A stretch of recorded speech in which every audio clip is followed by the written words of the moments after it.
Love finds a way. 2 Corinthians 7, 2-16. Even those who know the Lord can have difficulties in their relationships with others. Paul had some disagreements with the believers in the church at Corinth. These were some of the people Paul had converted to Christ. Yet, at some point in time, difficulties in the church caused him to write a letter. His recipients adored the Lord Jesus, but they were having difficulty getting along. We must keep in mind that Christians have disagreements with one another for a variety of reasons. Satan is active among God's people, attempting to sow discord among the family. Believers are also at various stages of maturation in their Christian lives, and no one is flawless. A church is not a trophy case for saints, but rather a hospital for sinners in recovery. We live as God's people together, and we have problems from time to time. Paul adored these people, and they adored him.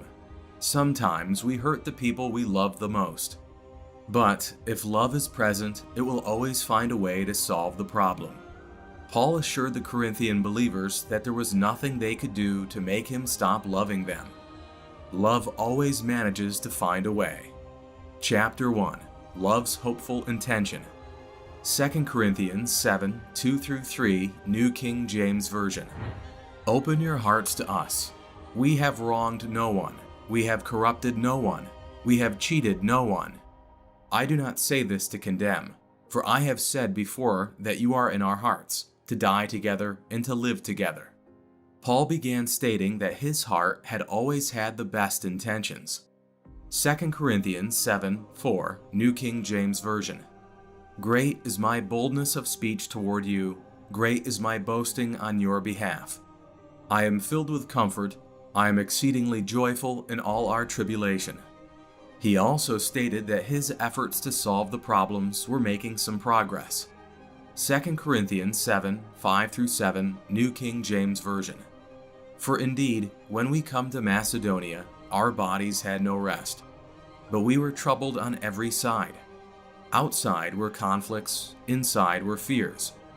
Nevertheless, God, who comforts the downcast, comforted us by the coming of Titus, and not only by his coming, but also by the consolation with which he was comforted in you. When he told us of your earnest desire, your mourning, your zeal for me, so that I rejoiced even more. As a result, Paul was overjoyed. Then Paul sketched a rough outline of what had happened to bring them back together. One of the reasons the Bible includes personal accounts of these characters is to demonstrate that they, too, had problems and difficulties. I was distraught about the situation, Paul said. This is the same man who wrote about living a victorious life. Sometimes we hear people talk about reaching a point in our Christian lives where we don't have any problems. If that plateau exists in this world, Paul never reached it. Paul claims he was unable to find refuge anywhere, within or without. Have you ever been there? Paul went on to say, nevertheless, that is one of the most powerful verses in the Bible. It takes our current circumstances and shows us that God is very interested in our lives. Titus's return from Corinth with first-hand information encouraged Paul. God sometimes sends someone to encourage us, just when we need it the most. God consoles those who have been cast down. I aspire to be like the Lord. Titus informed Paul that his efforts to solve the problem were bearing fruit. It's wonderful when God sends us good news to remind us that He is still on the throne and that everything will be fine. Love always manages to find a way. Chapter 2. Love's Painful Confrontation. 2 Corinthians 7, 8, New King James Version. For even if I made you sorry with my letter, I do not regret it, though I did regret it. For I perceive that the same epistle made you sorry, though only for a while. Paul recognized that sometimes the only thing you can do is confront a problem and confront it lovingly, biblically, and firmly. Paul had stated this in a stern letter to the Corinthian church. When he learned that they had been offended, he had second thoughts about writing the letter, because he cared about those people and had tried to help them.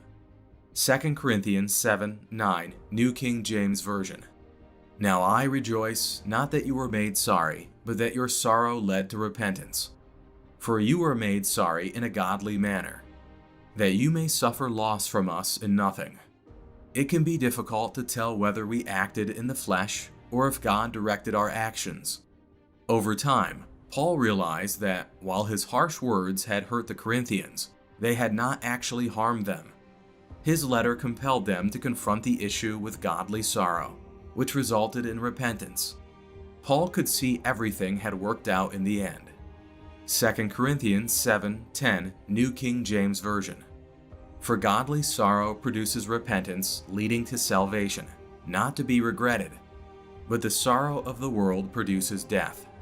Take note of how he contrasted worldly sorrow with godly sorrow. Repentance and regret are not the same thing. Repentance is a gift from God that draws us to Him. Regret comes from the outside world and pulls us away from God. Godly sorrow is seeing sin through God's eyes and being saddened by it.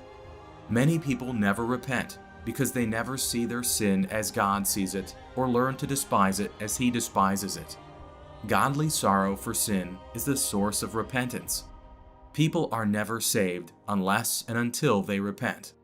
Luke 13:3, New King James Version. I tell you, no, but unless you repent, you will all likewise perish. To be saved entails not only turning to Jesus Christ, but also turning away from our sin. The prodigal son did not bring the hogs home with him when he returned to his father. He felt godly remorse for his sin. Repentance is essentially a change of heart about oneself, one's sins, and one's relationship with Jesus. It's a 180-degree turn in life. It does not imply that we will never sin again, but rather that our attitude towards sin has shifted. Judas betrayed the Lord Jesus and then felt remorse for his actions. He then went outside and hanged himself. Matthew 27:5, New King James Version. Then he threw down the pieces of silver in the temple and departed, and went and hanged himself. Simon Peter denied the Lord before weeping bitterly and repenting. Matthew 26:75, New King James Version. And Peter remembered the word of Jesus, who had said to him, Before the rooster crows, you will deny me 3 times. So he went out and wept bitterly. Repentance is not an enjoyable experience. We can't keep our cool and repent. However, after repenting of sin and trusting in the Lord Jesus, God's forgiveness enters the picture, and life becomes sweet. Chapter 3. Love's Delightful Solution. Paul told the Corinthians that he wanted them to understand how much he adored them. He cared about them enough to deal with the issue. 2 Corinthians 7:13, New King James Version. Therefore we have been comforted in your comfort, and we rejoiced exceedingly more for the joy of Titus, because his spirit has been refreshed by you all. Paul was simply stating that he had informed Titus of their love and that they would work out their differences with one another. 2 Corinthians 7:14-16, New King James Version. For if in anything I have boasted to him about you, I am not ashamed. But as we spoke all things to you in truth, even so our boasting to Titus was found true. And his affections are greater for you as he remembers the obedience of you all, how with fear and trembling you received him. Therefore I rejoice that I have confidence in you in everything. It was correct. Friendship was reignited and faith was resurrected. The difficulty was resolved by Christ's love.